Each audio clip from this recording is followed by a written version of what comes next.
ou então nesse vídeo eu vou estar de forma curta explicando como que é o nosso novo modelo de cobrança dentro da clínica. Então, primeiro distinguindo, né, a gente tinha um modelo de cobrança por sessão, que é o que geralmente é feito em clínicas de psicologia. Dito isso, esse modelo ele vincula o pagamento à sessão em si. Enquanto o modelo que a gente está trabalhando, na verdade, ele é um modelo que vincula o pagamento ao tempo. Então, o paciente ele não paga por ter uma sessão ou não, ele paga pelo tempo em que ele está dentro do sistema da ALOS. E aí, parece esquisito à primeira vista, mas vamos entender melhor o que isso significa, ok? Então, o motivo disso estar acontecendo, a gente está vinculando ao tempo, tem a ver com a gente maximizar o nosso impacto e maximizar o tanto que a gente valoriza esse nosso tempo. Então, quando temos atendimentos que são vinculados à sessão, o que acontece é que quando você tem um problema de ordem financeira, ou às vezes você está naquela semana que não está muito afim de ser atendido pelo seu terapeuta, o paciente ele tem incentivos a diminuir o número de sessões, porque existe esse vínculo com a quantidade de sessões. Você tem esse incentivo que ele é meio problemático. Enquanto no modelo de mensalidade, o número de sessões ele vai ser garantido ao longo do tempo. Isso, na verdade, gera muito mais previsibilidade financeira, porque não muda muito de mês a mês. Se o mês tem 5 semanas, vai continuar sendo o mesmo pagamento, ou se aconteceu algo de específico, você vai ter uma previsibilidade maior financeira, tanto para a clínica quanto para o terapeuta, quanto para o paciente. Além disso, a gente consegue manter um valor que ele é mais acessível e viável, né?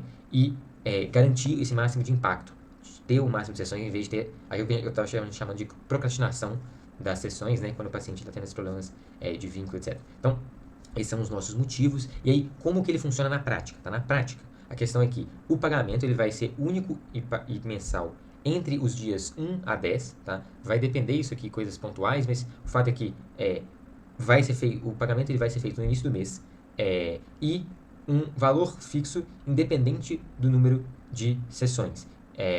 Por exemplo, agora a gente começou colocando mais para o dia 10, mas tirou alguma confusão, e a gente está mudando para o dia 1 os dias de pagamento. Isso pontualmente pode mudar, mas o fato é que algo que eu sei que é estável que vai acontecer, que eu posso comunicar no vídeo, é que a cobrança dos seus pacientes, ela vai acontecer no dia 10, porque no dia 10 já passou esses dias. Então, você vai ir no seu paciente no dia 10 e vai mandar um template com essas mensagenzinhas aqui, falando as datas das próximas sessões, os dias das próximas sessões do mês, o quanto que o paciente tem que pagar e etc. E para ele enviar o comprovante do pagamento. Isso você pode ver no próprio Hamilton. Aqui, se você copiar a mensagem que está no Hamilton, você vai ver que existe já esse modelinho para o seu paciente com um valor que é específico de cada paciente. Então, você pode copiar e colar lá no dia 10 para cada um dos seus pacientes, alterando esse template de mensagem para cada um deles, caso pontualmente necessário, né?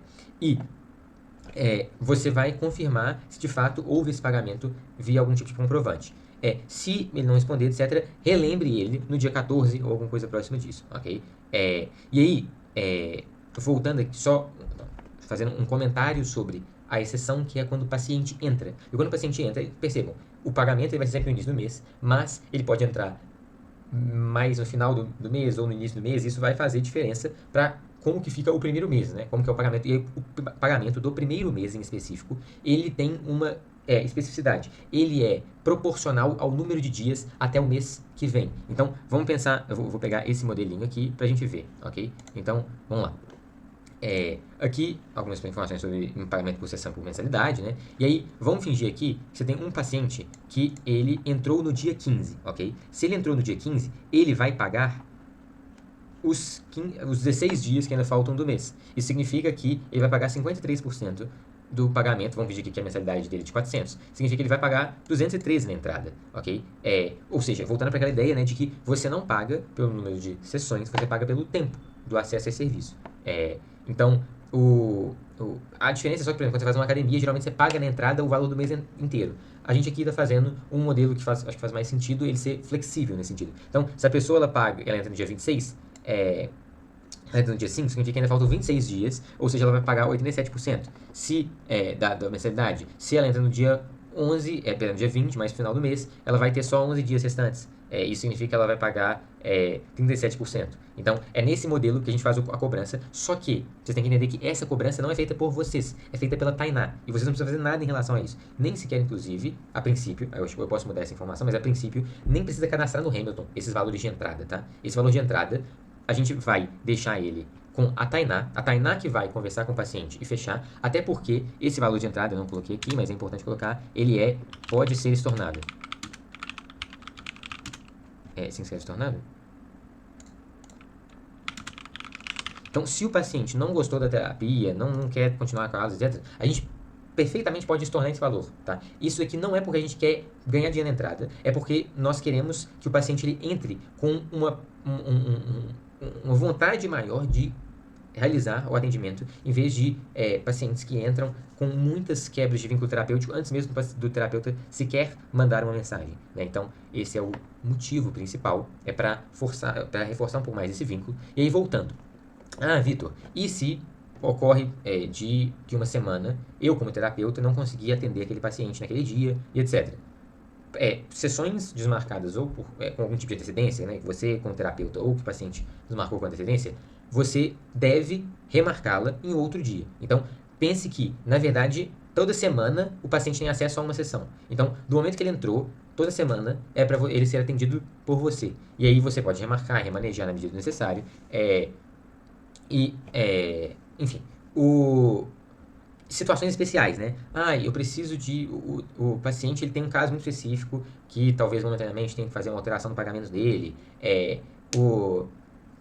Coisas nesse sentido, no geral, abre um ticket no Discord e a gente vai discutir junto com a equipe a necessidade desse paciente, etc. Necessidade de pagamentos parciais e afins.